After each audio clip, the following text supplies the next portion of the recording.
Well, good evening, everybody. Thank you. Hello. And welcome.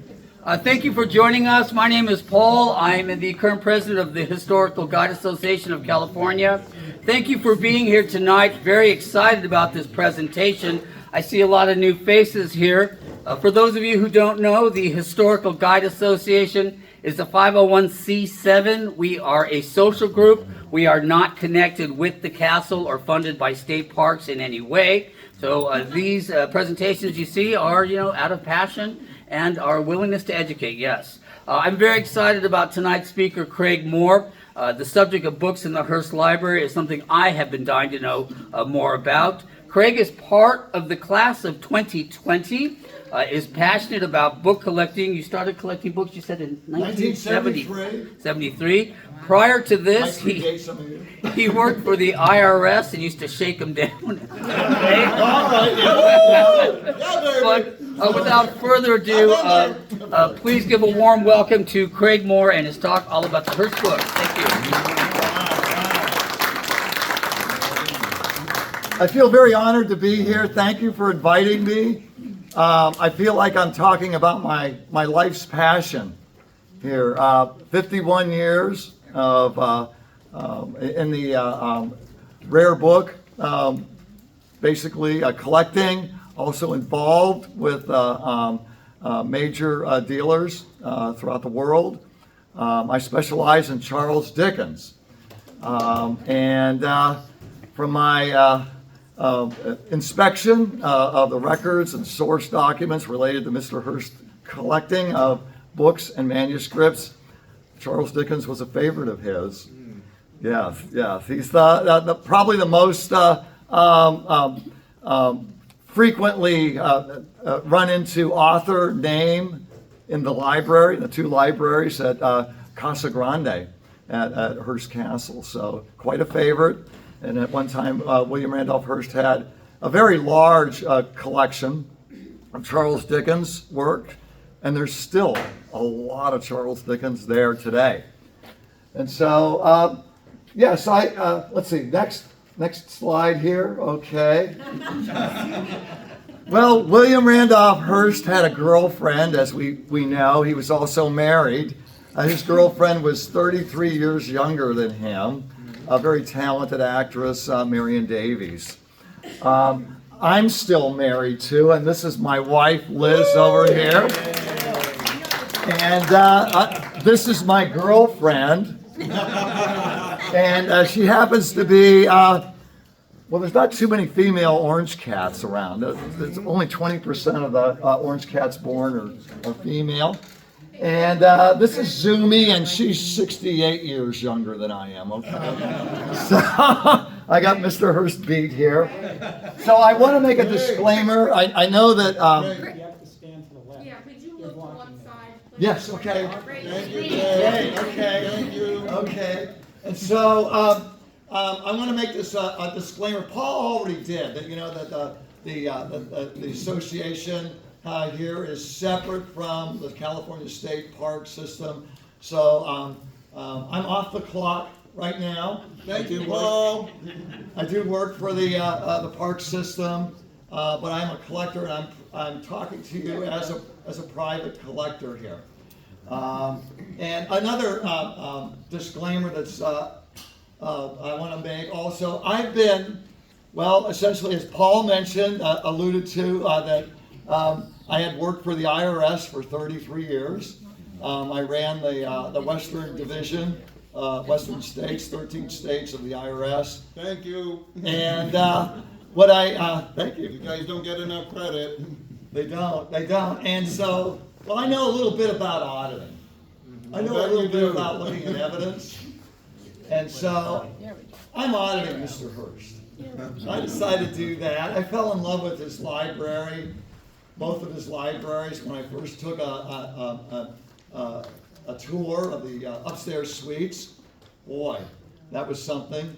So I decided to look into his collecting activities. I decided to look into what I love most, books, manuscripts, and dig a little bit further. And so The objectives I have here, now I think everybody has a handout. There's 2 handouts because I want you to walk away with, I'm going to be talking a lot about a lot of different things, and maybe, of course you can't take it all in. And that's what I tell people on my tours, just take plenty of pictures. You're not going to be able to take it all in. But here, I wanted you to walk away from here with 2 handouts. Number 1, an outline of what I'm talking about. I think it'll be very helpful, especially for the people that are working for the park system and doing tours.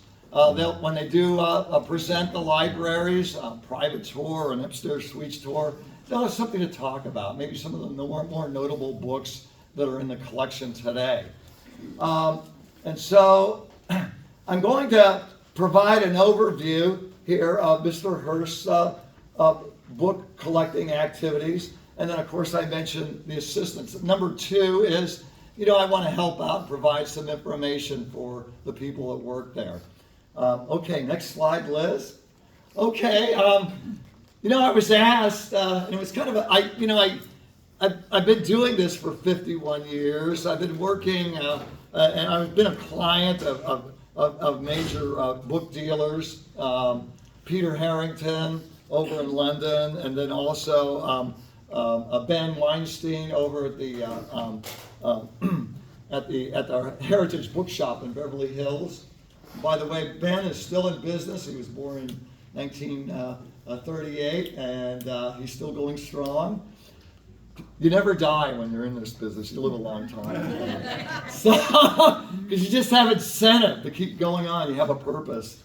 And so, why do people collect? Why, maybe we have collectors here of something. Maybe not necessarily books. Maybe people, my wife is interested in Barbie, or my daughter definitely is. The vintage Barbies, they would go for quite a bit of money. Maybe some of you are collectors here. Maybe you collect baseball cards, cars, debts. Maybe you collect friends. You collect something. But why do we do it? Why do we have to have things that we don't really need? I need to pay for rent. I need to eat. But why do I collect books? And, there's been different analysis done. Psychologists and psychiatrists get into this. And one noted psychiatrist, an Austrian psychiatrist, Werner Meisterberger,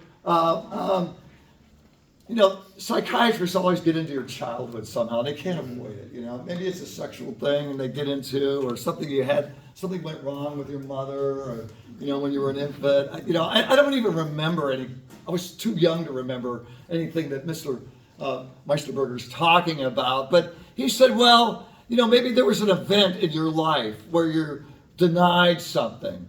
Maybe there were large changes in your life that took place, instability, or maybe, your mother ignored you and you craved for her, so you substituted her with an object, would take the place of feeling comfort that you felt with your mother.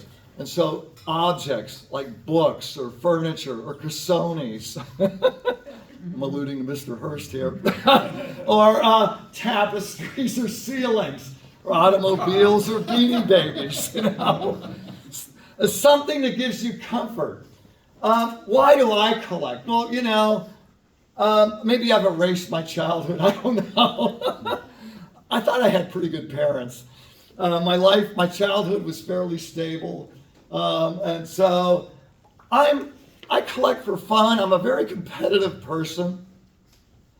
And it's kind of like getting a trophy. Is this the best book I can get? I'm building a collection of Charles Dickens. What's the next important title that I can buy? Can I afford it? No. Am I going to go broke? Yes. And so all these things come into play. There's a lot of reasons why we collect. We feel good after we buy something. It's the hunt, searching for something. And you may never find it, but you keep searching and searching. And then finally, there it is. And you dive in. And I think that Mr. Hearst was very much that way. You know, I've read about 6 biographies of Mr. Hearst, and I've got a pretty good sized collection of books on William Randolph Hearst. You know, since working for Hearst Castle, and I inherited some books from Liz's uncle, who was one of the earliest tour guides at Hearst Castle. And so that was pretty neat too. And so he really did have an unstable beginning. His dad was extremely rich, George, you know, with the Comstock Lode. But then while William Randolph Hearst was over in Europe, you know, on the grand tour, he's only 10 or 11 years old. He comes back and the house is gone. His bedroom is gone. He's only 11 years old. They sold it. The horse carriage that he would ride into town with his mother, that's gone. That's gone. A lot of things were sold. The mining business is very risky. It's like investing in internet stocks. You know, you're up one day, you're down the next. The mining business is very much like that. A lot of instability. For Mr. William Randolph Hearst, his father was not in the picture all the time. His mother traveled a lot. They were close, but she went to Hawaii. He was not with her. There was like a lot of separation, instability. Maybe that did something. Maybe he, something in his mind when he was very young. I want stability. I want to collect something. I want to have something that's not going to disappear. I want to buy German comic books. While I'm over in Europe, I'm going to collect theater cards. They're not going to disappear. I'm going to have them for me to treasure. And that's kind of similar for me. I have something. It's not going to disappear. So now the approach. Now I'm going to audit William Randolph Hearst's collection. And, well, those of you, probably everybody in this room knows something about Mr. Hearst. And some of you are currently tour guides or alumni. And, well, you know he collected everything in a very voracious manner. How many books did he buy? What did he buy? How big is the collection? Well, we have 2 libraries at Hearst Castle. We have the Gothic Study library. We have the main library. They're online. Library World, you can access online and do a word search.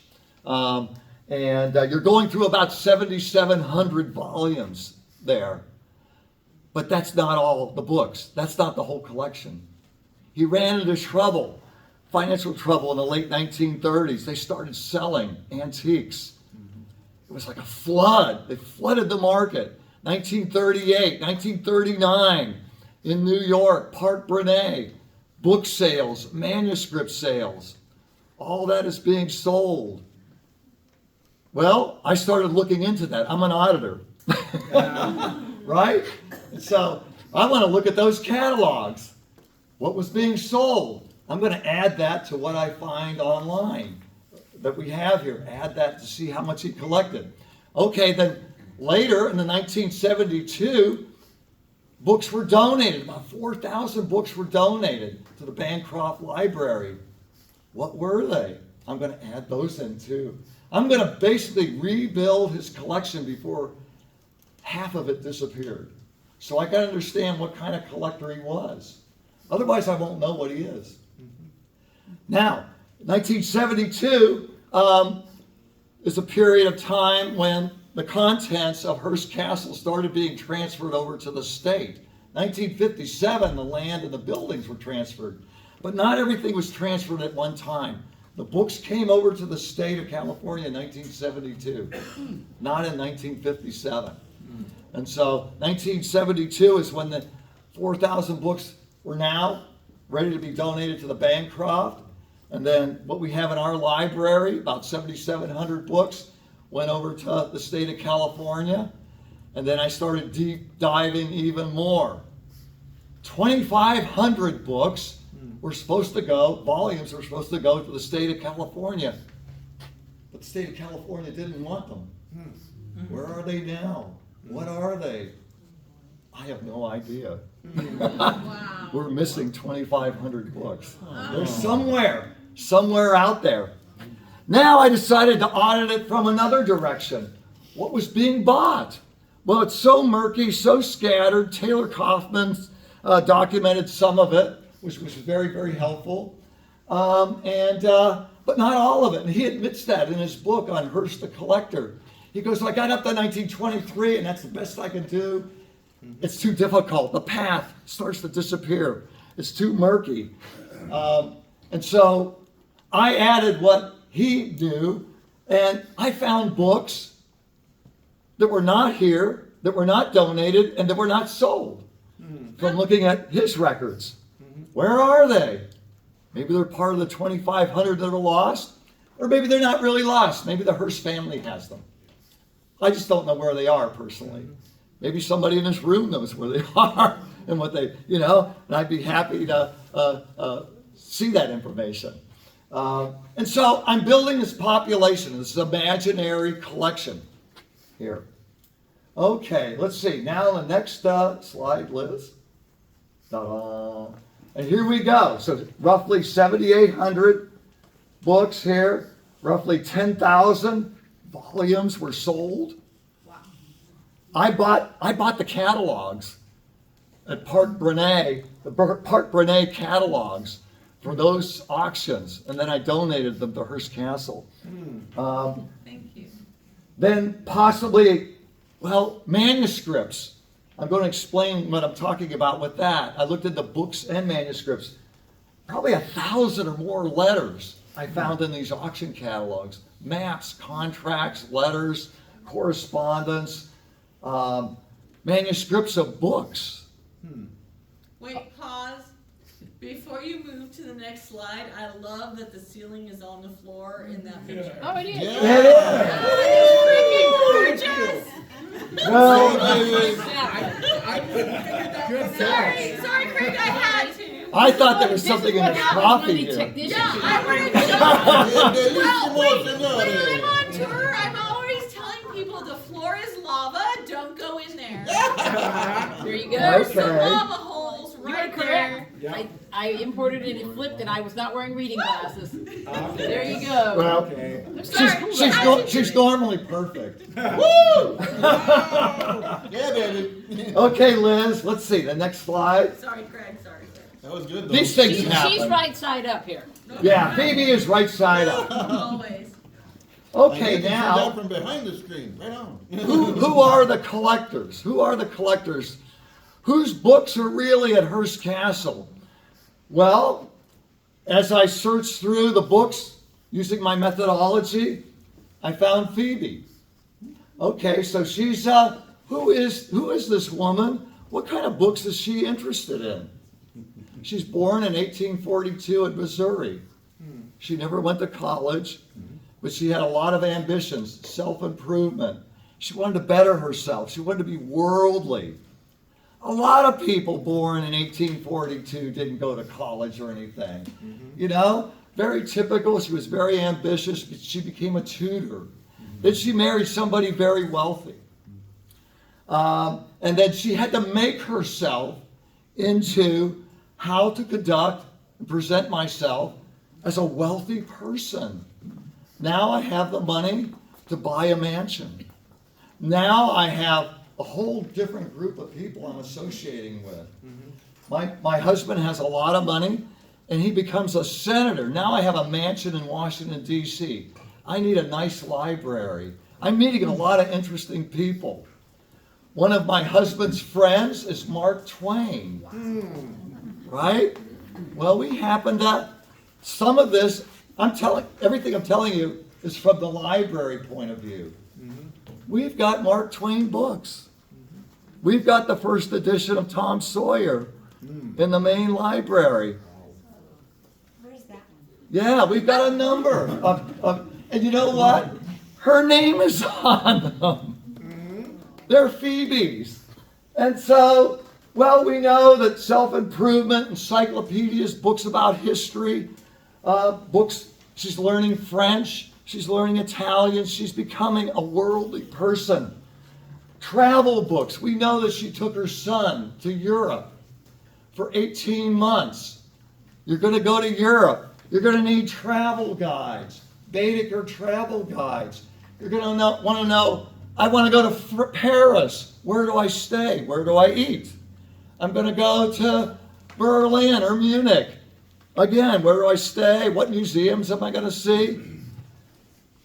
Those travel books are in the Gothic Study with her name on them. They're there right now, today. Okay, guest books. She's got all kinds of guests. She's got a hacienda in Pleasanton. She's got Luther Burbank as a guest. He's helping with the gardens and doing design work. There's a whole series of Luther Burbank books in the main library inscribed to Phoebe Apperson Hearst by Luther Burbank. Okay, a tie-in. So a very wealthy person. She has to have finely bound books, leather books, gold stamped. People, Victorians, they collected that way. Mostly men did, but she's a very ambitious woman with a lot of self-drive. She's doing what the gentlemen are doing. She's creating a gentleman's library for herself at her homes and her mansions. And then she has friends. She's very active in women's rights. She's very active with the 1915 Pan-Pacific exhibition. There are books from suffragettes, women involved in women's rights, women sponsors of the of that 1915 Pan-Pacific exhibition, inscribed by the authors to Phoebe Hearst, and they're in our library. They're right there. They were never sold. They were never donated to anybody. They're right here. So the history of this woman is in the library. Okay, next slide. Now, William Randolph Hearst, he inherited everything. And, well, you know, as a collector, kind of like me, it's hard to get rid of anything. And you're definitely not going to get rid of Mom's books, right? And so he kept them all. And so they're spread out between two libraries, about evenly. It used to be we thought that they were mostly in the Gothic, but that's not true. Now, how do I know that how many books did Phoebe have? Well, I did a word search under Phoebe for what we have here, and I found 150 books with her name written or inscribed to her.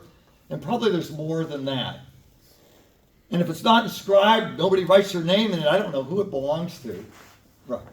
Now, Mr. Hearst, he never wrote his name in any books.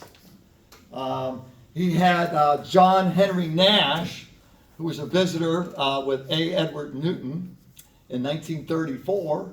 They came up together, and John Henry Nash is what we call a private printer, and as opposed to Charles Scribner or major presses. He had a private press in San Francisco, and he printed art books, limited edition books, and he designed a book plate for Mr. Hearst. And we could see that in Mr. Hearst's bedroom on the 3rd floor, a book plate for Mr. Hearst to put in his books so that we know that it's Mr. Hearst's book. But Mr. Hearst, well, he made it hard on Craig. He didn't use that book plate. So I have no idea what's Mr. Hearst. But I'm assuming, given his nature, that a lot of the books there are Mr. Hearst. And so what kind of collector is he? You know, when you go into the main library, you bring people in there, you really get to meet the man. You really get to, you've taken a tour of Hearst Castle, you see it's all Spanish, a lot of Madonna and Child, a lot of Renaissance furniture and paintings. When you go into the library, you don't see that. You really don't. Not with the books. There's books on the Renaissance for certain. There's books on Egypt and Greece and Rome. But what you see is a lot of Victorian. You see a lot of Americana. We don't see that at Hearst Castle, but that's what you see in his main library. getting to know Mr. Hearst personally. That's what you see when you go in there. So he's a Victorian. He's born in 1863, so he's going to do what his mother does. There's finely bound books of literature, collections of Edgar Allan Poe, and Nathaniel Hawthorne, and of course a lot of Charles Dickens, more than you could ever want. Different versions, different bindings of Charles Dickens. Thackeray, William Makepeace Thackeray, are in the library as well. What a gentleman, a country gentleman might see. And when when A. Edward Newton visited in 1934, that's the opinion he came from. He looked around and he said, it appears to be not really anything special, but a very fine library of a country gentleman is what he saw. Now, he probably just saw the main library. He didn't see the manuscript collection. Probably would have come to another conclusion on that. And I think I would have. Yeah. But I'm not really sure what he saw. Now, there's a lot of reference books. There's encyclopedias, dictionaries when you go in the main library. Mr. Hearst, this is his research. You know, this is Google when he goes in there, trying to figure out things, find things. And then there's books about what he does, collecting furniture, ceilings. A book like this on Spanish ceilings that I brought in by Arthur Vine. There's books on pottery, you know, what he's interested in, architecture. Now there's what's known as high spot books. In the collecting field, which I've been involved in, it's high spot collecting is a type of collecting where you buy, primarily focus on the most expensive, the most important books that one could possibly buy. Right? He's delving into this neighborhood too, in his collection. We don't have really many high spot books currently. Most of them are sold off, but we certainly did at one time. Believe me. Private press books. Now I mentioned those with John Henry Nash. He had a lot of them, a lot of limited edition, fine press books. These are books that you probably don't want to read.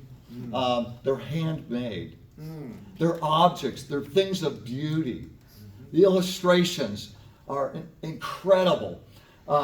And some of these private press books have the original illustrations in them. I mean, they're not printed. Someone drew them. They're watercolors. The bindings are expensive, very expensive. And Mr. Hearst has some of those. Still here. Very expensive. I got to look at one and handle one and photograph it. It's Victor Hugo's Hunchback of Notre Dame. Ooh. Gorgeous. Extremely expensive. Manuscripts. We get into manuscripts. Manuscripts are anything that's not printed. Not printed. So any book before the Gutenberg press in Europe, 1455, anything predating that is a manuscript. It's handmade. It's not printed. He had a huge manuscript collection, and we still have some. Now, when you take the Grand Root store, or when you give it, and people ask about that chant book in the assembly room, that's not printed. That's a manuscript. It's all handmade. Vellum pages, it's all hand drawn. The music is all hand drawn. It's not printed. It's a manuscript. It's illuminated too. We'll get more into that. And then, of course, he had a lot of guests. You know, he's inviting all kinds of people over. Winston Churchill. So we have a signed book in the library, first edition by Winston Churchill, inscribed to William Randolph Hearst, of course. Bob Hope was there. We have a signed book by Bob Hope, right? All his, different guests were there, and so we have signed books from them. All of that consisting of his collection.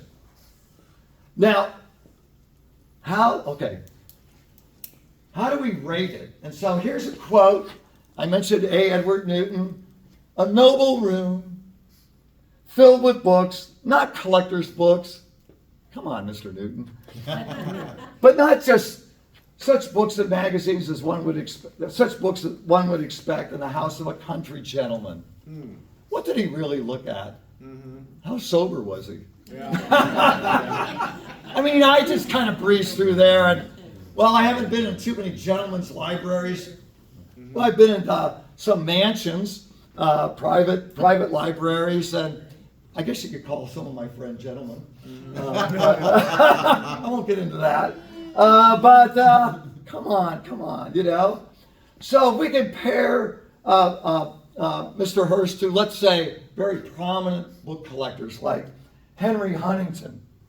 Some of you maybe have gone to the Huntington Library. They've got a Gutenberg Bible. They've got books by William Caxton, the first printer in the English language. Extremely expensive. We're talking about each book being $1 million today or more. The Huntington Library has books like that. Very important books. Mr. Hearst, he was not that interested in that, apparently. Manuscript collection. The Huntington Library has a lot of manuscripts, a lot of illuminated manuscripts from the Middle Ages. Well, Mr. Hearst has quite a few too. He had quite a few. Rather impressive. He had even more than that. I mean, he had two scrolls from ancient Egypt, papyrus, 23 feet long from 600 BC. Two books of the dead he had in his collection, two of them. All right, Mr. Huntington, what do you got? You know, and then some of you maybe have been to New York, to J.P. Morgan's library. Very impressive. Again, Gutenberg Bibles, illuminated manuscripts, Caxtons, very, very expensive. Very, very high end. Well, Mr. Hearst, that was apparently not what he wanted to do. He had the money to buy like on that scale, but he also wanted to buy books about what he's interested in building and mansions and buying monasteries over in Spain. He bought 3 of them. That's his interest. He could be very focused in his collecting, very, very focused. And we think of him as kind of a shotgun effect in his collecting, but he was not always that way. I mean, we have the collection of the pottery, the Greek and Etruscan pottery. That's a very focused collection. He had a very important collection of medieval armor, one of the finest in America, if not the world. With his books, well, he had an incredible collection of Jack London, all signed. An incredible collection of Edgar Allan Poe. He had the manuscripts, the written poems in Edgar Allan Poe's own hand in his collection. He had a Poe collection. He had a Dickens collection. He had manuscripts of Mr. Dickens's writings. Lots of letters. A big Dickens collection. Yes. Do you know anything of the collections of Saint Cyprian? Does Hearst have any of them? Any Saint Cyprian. Saint Cyprian. Saint Cyprian? Cyprian. Excuse me. He was the saint of the dead. Okay. And Saint Cyprian wrote a manuscript. We have it at home. Oh wow. Well, we have a pamphlet from it, and a little thing. I'd love to see the artwork from it. I've seen the artwork from it. It was actually owned by a pair of Satanists, and they were wonderful people, and they're very sweet people. A lot of Satanists are very much misunderstood. The right kind. There's a different kind. There are different kinds of Satanists. Satanists that are real Satanists are kind of icky. The Satanists that are really sweet people are actually very sweet, quiet, thoughtful, and reverent people. Wow. Excuse me, Craig. Well, he may have. Craig, it says more work needs to be done than properly. How do you do that? Okay, well, that's getting into what he's bringing up. Yes. Well, I have a vast list. I photographed all the pages of all the the auction catalogs, and I haven't memorized everything. And I may be able to find that. Woo! May be able to find that. Yeah. That made me so very happy. Thank Okay, you. I may be able to find that. Thank And so, other questions in the room, I may have to defer to, well, maybe he did, but I don't know from my memory. Yes. Is the Hearst library collection on WorldCat? Can outside people know what's in the library? You can access it. Okay. You can access it. Yeah. Okay. And you could use a word search. Okay.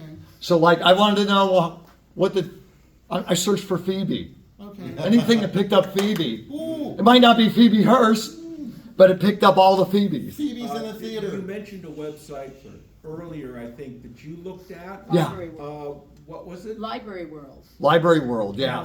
Yeah. Okay. Yeah. And you can access the Huntington through that too. Okay. If you know the password. That's the only thing. With Hearst Castle, there is no password. So you just put in Hearst Castle Libraries, and voila, you're there. No password. Leave that blank. And you're there. You can just search to your heart's delight. And so I'm still putting together, still auditing, like an IRS agent, I'm still auditing him. And so I'm going to relate to you what I've found so far. So the history of the collection. So we begin with Phoebe, of course, and that's in our library here. And really, I'm thinking that we got started around 1850 with Phoebe. Because Phoebe, she's born in 1842, and some of the first books date back to around that time. Yes? Where's that grate? Oh, what's this? Yeah, no, where is it? Where? Oh, Is it okay. the upper Yes. library? Is it the upper Yes, the Gothic third Suite. floor, Thank you. and you've got my map. Thank you. You've explained so- it very well. I know exactly Yeah. where it is now. Thank you. Yeah. And so, but please ask any questions like that, because I'll even demonstrate physically, like, if I'm standing by the fireplace, I'm in the Gothic Study, and the top shelf to my right is that. Hot damn, thank you. Right up there. Right up there. That's beautiful. So any tour guide, ask any question you want about this. The travel books, right? Are The those travel those books. These are the travel books. Phoebe's travel books right here. And so the collection begins with Phoebe. We've got all her books. Probably, maybe some were sold. We don't know, but I haven't seen anything sold with her name on it. So I'm just assuming we might have all of her books, we might not, because there was a lot of selling going on in the late 1930s. And so here's the Baedeker travel books. There they are, right there. And then she would, again, later acquire books that were suitable for her estates, Washington, D.C., also the Hacienda, a lady of great wealth. Okay, next slide. Okay, William Randolph Hearst. He began collecting at a very, very early age. I did mention theater cards, German comic books, and other objects of amusement during this time when he was only 10 or 11 years old. And asking his mother, beginning to ask his mother for money. She wouldn't let him buy the Louvre, but she turned him down on that. But the German comic books, they're by Wilhelm Busch. I did a search on that system. I found Wilhelm Busch in the Gothic Study. Whoa. Those books are there. We got some pictures. Here we got So- pictures coming in. Later, after leaving Harvard, he started going to auctions. I guess mom is giving him more money. He got kicked out of Harvard though. Basically, that's nice. I mean, they're still providing you with a lot of money. And so he's going to auctions, but he hires George Smith. George Smith is the most prominent book dealer in the world. George Smith is the #1 collector, and his #1 client is Henry Huntington. But William Randolph Hearst, he's very young, right? He hires him. He's got the money to hire the best there is. And then A.S.W. Rosenbach. This is the most famous book dealer in the world. Number one. There's over in Philadelphia, there's a museum dedicated to him, a library. Again, he collected for J.P. Morgan and Henry Huntington and really high-end books. So what's William Randolph Hearst buying from these people? The Emancipation Proclamation. Well, originally it was one of 50. Now there's only 23 of them left. Signed by Lincoln. He bought it for $975 from George Smith. It just recently sold at auction for over $2 million. Yeah. So he buys Alice in Wonderland, 1865, first issue, first edition. What is that going for? Well, it just sold for about over $3 million. This young guy who got kicked out of Harvard's bought. He's got good taste. He's got good health. And so here we go. This is the German comic books here. Wilhelm Busch right here. This book is in our library right now. And cartoons, right? Well, some of them are rather violent. I don't know if I'd let an 11-year-old read this type of material. Max and Moritz, maybe you've heard of him. This is the author here, Wilhelm Busch. Extremely violent. He enjoyed these books a lot. Phoebe, what are you thinking? What's your son doing? Okay, next slide. Okay, the history that continued here. So the San Simeon estate was, as I mentioned, was donated. The contents in stages beginning in 1957. So 1972, the contents of the libraries were ready to be donated. And there were a lot of books in warehouses too. They didn't all fit. There wasn't enough room. And so they were in warehouses all over the place. The Bancroft Library was invited over to go through the warehouses, pick out what they wanted. They found about 4,000 books. Then they hired John Howell, Rare Books. He's a specialist to appraise them because they're being donated by the Hearst Corporation, so they had to be appraised. There were a lot of Bronte, first edition Bronte books involved in that. Roughly $50,000 worth of books back at that time. Worth a lot more these days. And then the state of California accepted 7,721 books. That's exactly how many we have. We rejected, when I say the state of California did, rejected 2,500 books, volumes. We don't know what they are or where they are. Was there any reason given why they were rejected, or just? Well, I started digging, and I saw one comment that that they were duplicates of some of the other books. Okay. And from my research, digging, he had a lot of duplicates. Yeah. A lot of duplicates. Wow.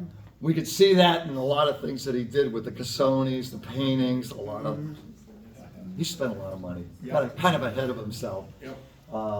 Where is the Emancipation Proclamation? Where is the Emancipation Proclamation now? Well, I believe that the one that just sold was sold to a hedge fund manager. But where is his? His, I'm not really sure. Okay. I'm not really sure. Yeah. George Washington's copy of the Federalist Papers. Pretty important. His copy. This is a very, very expensive book, as you can imagine. George Washington hand-corrected it, made adjustments, and Alexander Hamilton is the author, among other authors, of these Federalist Papers. And this was encouraged, that they were produced and printed to encourage the adoption of the Constitution. Very important in our history. Where is it? In all the populations, searching, it was not sold. It's not here. It was not donated. Is it part of the 2,500 that's lost? That? Oh my gosh. I don't know. Does the family? I don't know where it is. Does the family still have it? Maybe. That's another option. Okay. They might have it, and maybe they have it and they donated it, but I just don't know. Right. You know, so the link, the trail, the audit trail was lost there momentarily. Shakespeare's third folio, which was owned by William Pitt. The third folio, it's very rare. We're talking a lot of money. There were about 3 or 4 of Shakespeare's plays would be unknown until this publication in 1662. Wow. Most of them were destroyed in the London fire at that time. It was gone. But Mr. Hearst had one of these, and it was William Pitt's. He bought it very early, and it was sold in 1938 in New York at Park Brunet. The Kelmscott Chaucer, a beautiful book, extremely beautiful. When I would go to Heritage Bookshop, and I would stop by there after work all the time, you know, after a long day at the IRS, and we'd have fun there. They'd unlock the gate, you know, all the grills there, and I got to sit down with this book. It is gorgeous. William Morris ran this press here, an English designer, and Edward Bear Jones actually did the illustrations in it. It's just gorgeous. I actually got to sit down with Shakespeare's third folio too, by the way, at the same bookshop. It was the bookshop is very much like the kind of bookshop that Mr. Hearst would go to, like George Smith or Rosenbach. Heritage Books is very much like that. I mentioned the Egyptian Book of the Dead, 600 BC, 2 of them, 23 feet long, in color. These books were handwritten, designed as to help the dead. They were like prayer books to help them in the next life. Mr. Hearst had 2 of these. Who knows what the value is? Alice in Wonderland, first issue, 1865. You can't even buy this. It's not even available. You can't even find it. Ulysses by James Joyce. Now, Liz, you've seen too many of these, right? Every rare book convention, somebody has the first edition of Ulysses. It makes me question just how rare it is. But yeah, it's a highlight. But Mr. Hearst, Gothic, you know, he's not into modern art. This is very abstract. Why would this be in his library unless he's very open-minded? Now, manuscripts, I mentioned what they are. He had an incredibly large collection of manuscripts. Many of them about the founding of this country.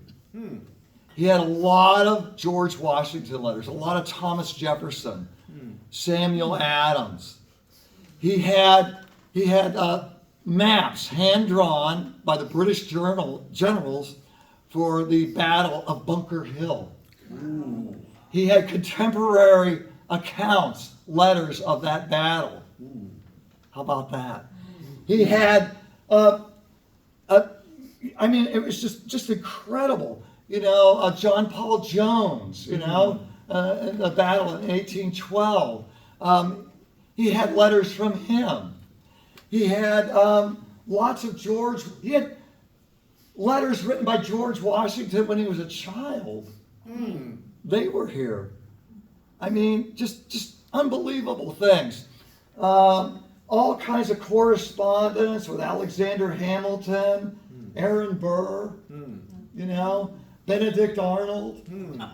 Then even earlier in that, he had handwritten correspondence and documentation of the Salem witch trials by the judge.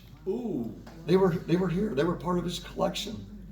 He had letters from Ferdinand and Isabella, British kings, German kings, emperors, Napoleon, lots of letters of Napoleon. this was a major collection of manuscripts, much greater than the book collection. Then a lot of illuminated manuscripts, illuminated in gold, done by hand from the medieval times. Okay, next slide. We have here. So here's the Book of the Dead, right here. Get an idea of what it looks like. Okay, next slide. Okay, this is the Federalist Papers here.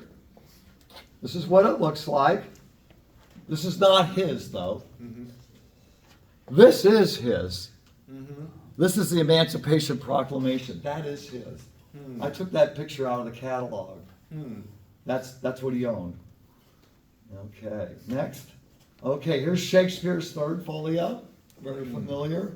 The first folio, well, might set you back $5-10 million. Yeah.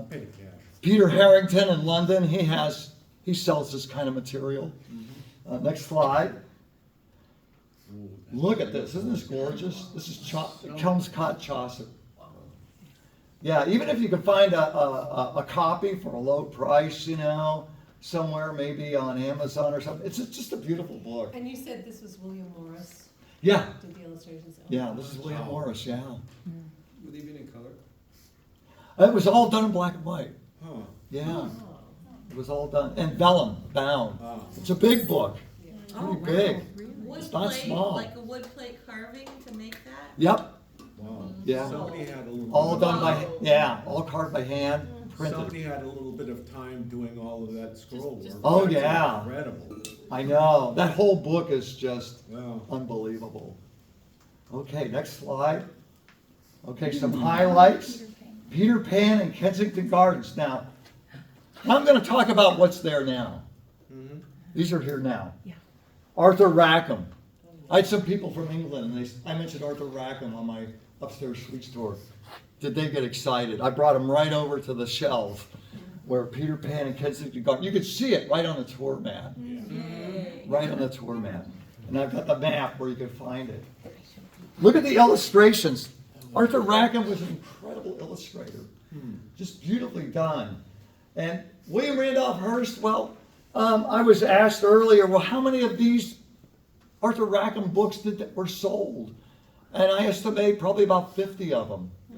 All hand done, all hand signed by the artist. Okay, next. Wait, you're Okay. saying that he owned 50 of them? And Yeah. This man's, well, we know he spends a lot of money, right? He loves beautiful things, beautiful objects. So if you're a book collector, you're collecting Arthur Rackham, you're not reading those books. You're holding them like treasures. You're looking page by page at the beautiful illustrations. You know? Okay. 1727, this is the oldest book in the Gothic Study by the Earl of Shaftesbury. It's kind of like how to conduct yourself as a gentleman at that time. It's a very rare book, by the way. Very difficult to find. There's none for sale right now in the world. So I don't know the value of it. Here we have Baedeker's travel books. These are Phoebe's right here, highlighted right here from 1873 to the 1880s. She traveled a lot. We have 2 shelves of them. Okay, next slide. Ta-da! Wow. Bleak House. Here's Bleak House in a Gothic Study right there. This is my Bleak House. Right here. Because we ran into some logistical problems and they wouldn't let me borrow that to photograph. And because the lecture was coming up too soon, they weren't ready in collections. I've got Bleak House in monthly parts because that's how it originally appeared before it was a book. And then I have it as a book also. This is the first book edition of Bleak House, 1853. It was the major novel of Charles Dickens right after David Copperfield. And so there's Mr. Hearst, a picture of the spine of his Bleak House, or one of them. Okay, next slide. Okay, here's the Christmas Carol. And Martin Chuzzlewit. Now, we currently have we have Martin Chuzzlewit. Again, this is my Martin Chuzzlewit because we ran into problems where I couldn't photograph the one on site at Hearst Castle. Mr. Hearst also had the Christmas Carol. And it was sold in 1939. There were 5 Christmas books, first editions. This is a picture of mine. Here. Pause. Was it sold during the big sell-off when they discovered he was $126 Right. million? Yes. Yeah. Yeah. Yeah, it was a fire sale. They made they made him sell that? Right. I know. Where? On what venue? Was it I in a know, it was department at- store? No, this one was sold at Park Bernay in New York, auctions. It was sold with the other 4 Christmas books as a set. Oh my gosh. I know. That must have crushed You see that this is in color? Yeah. Those are hand colored. Yeah. This is the first issue of the first edition, the first run on the press. It's hand colored. John Leach is the illustrator, hand colored. Very expensive to do. Charles Dickens. This book was very popular, but he lost money on every one he sold. It was so expensive to make. Every single one until later editions, then he started making money. It was too expensive to make. He was in the middle of this book, Martin Chuzzlewit, and he got bored with it. Okay. And then he had a thought, an idea. And the idea of the Christmas Carol story came about almost in one solid writing. He sat down and wrote that story. The original manuscript of the Christmas Carol is over at the J.P. Morgan Library. And nothing is crossed out. It's just written.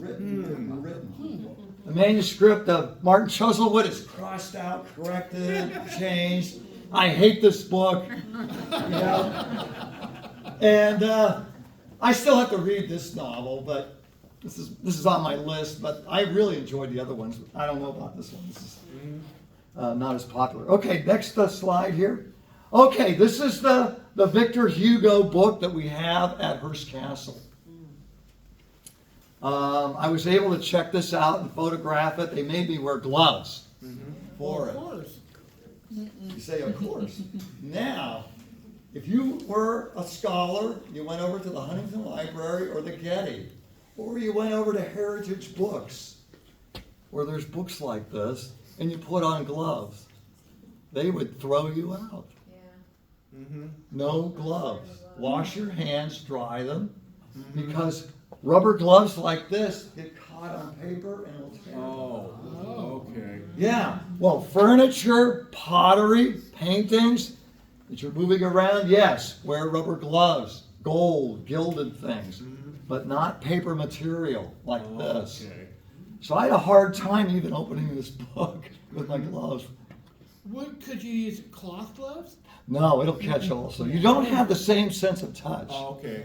And It's the tactile feeling. Right. You have to, not have anything get caught Okay. on a page and then, oops, accidentally tear it by accident. So this is not a first edition of The Hunchback. This is a privately printed book in French, and it's one of the most valuable books at the castle. But it's not a first edition. Why is it valuable?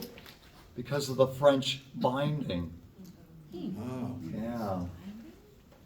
And so. Craig, is it still there in that book vault Yeah. right there? You're right above Moliere. Well, actually, right now, where is it? It's in the main right, library. It's in the library directly above the Moliere collection. Yeah. So you know where the Moliere works are in the library? Yeah. It's a shelf No, I don't directly yet, above. but I'm going to. Yeah, I'll show you. Yeah, I'll show you. But you're in the vault right there where you take Yeah, they that moved book, Yeah, right? well, they brought me into the vault for this. Yeah. Okay. Yeah. Whoa, you could. Okay, how do I get these tickets? I work there just like you, and I don't get these tours. So how? Well, I begged and begged, and who did I you asked beg for the to? other books, and I don't know, maybe there's a change in policy, and so I started photographing my own books. and the book's at the Heritage Bookshop instead to show you. I wanted to show you something, but they let me see this book a number of years ago. Can you get us into the basement? I got there once. Who did I sneak? Okay, Terry says don't mention that. Mention that. Don't know. Apparently they don't have cameras down there. Craig, move on. Okay, move on.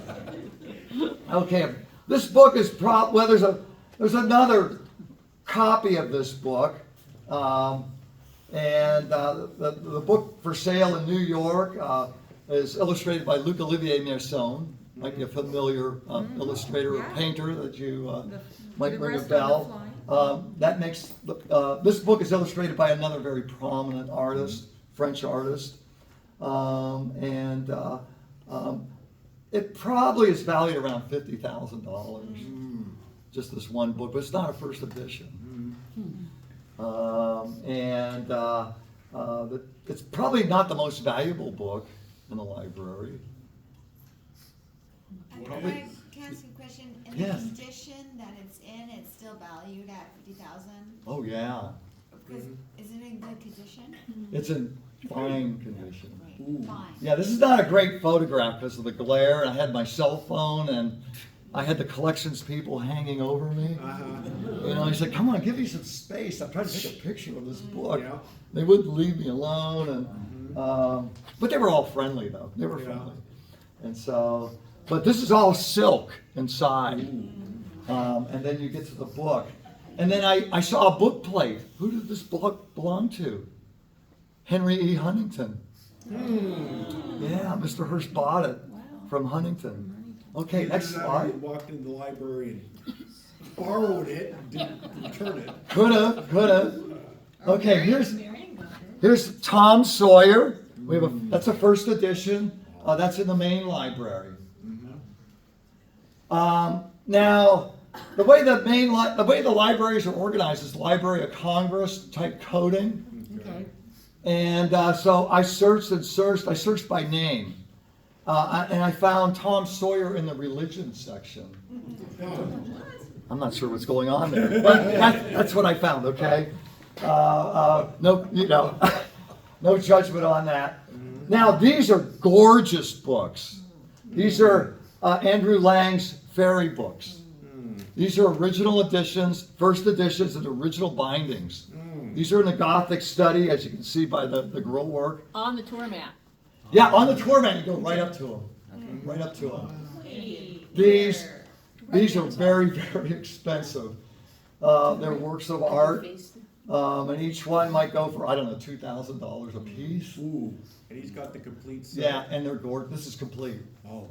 And this is in fine condition. I can't even find it in this condition on abebooks.com or anywhere. Okay, next slide. Ta-da! Okay, this is probably the most expensive book that we have.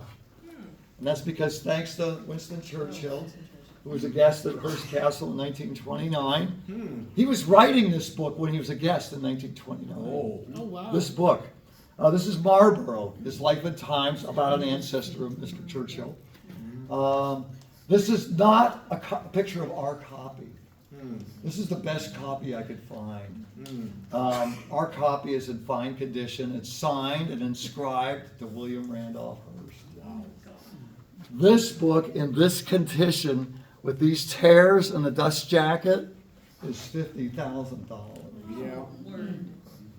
Our book is better. Does ours have the dust jacket? Does ours have the dust Yeah. jacket? Mhm. It does? Yeah. Okay. And it doesn't look like that.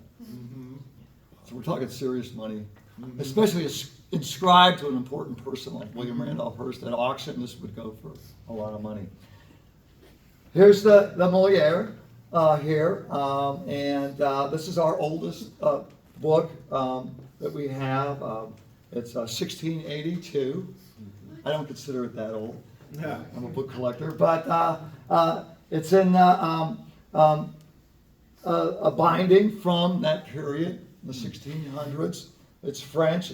This is the first edition of the collected dramas of this important writer. He was the Shakespeare of France, basically. Is that visible from the tour map? This is kind of hard to see. You can see it across from the fireplace. When you're standing in front of that Italian fireplace, you can see these little red books straight across from the fireplace. And there they are, like this, right here. Of course, it's a fairly expensive book if you're a book collector. But there it is. Now there's 2 additional books that we have, 2 additional volumes that are bound in red also. And they're a biography of Moliere. And they're in French also. They're in the same place where the Victor Hugo Hunchback book is. Notre Dame de Paris is on the same shelf, the French books over there. Okay, next slide that we have, let's see. I think that's the end of our slides. That's the end of our slides, oh my gosh. How about that? Okay, yes. So, yeah, okay. Did Mr. Hearst have any Gutenberg Bibles? He didn't have any Gutenberg Bibles, but I've seen them. And I've seen them at the bookshop. Yes, you know, I walked in there one day, and the manager at the shop looks like the main library. That's what their bookshop looks like on the second floor. One of those kind of places, right? There's a buzzer to get in, and the manager said, "Shh, you know, I'm going to show you something that's on the main table in the main gallery over here. There's 2 volumes." I said, "Wow, they're in wood casings." The Gutenberg Bible was printed in 2 volumes. And so he said, our client is going to come in, you know, and you're going to have to disappear when he comes in. And so I came in, the client came in. He's got a Hawaiian shirt on, shorts, and flip-flops. His hair is shot out.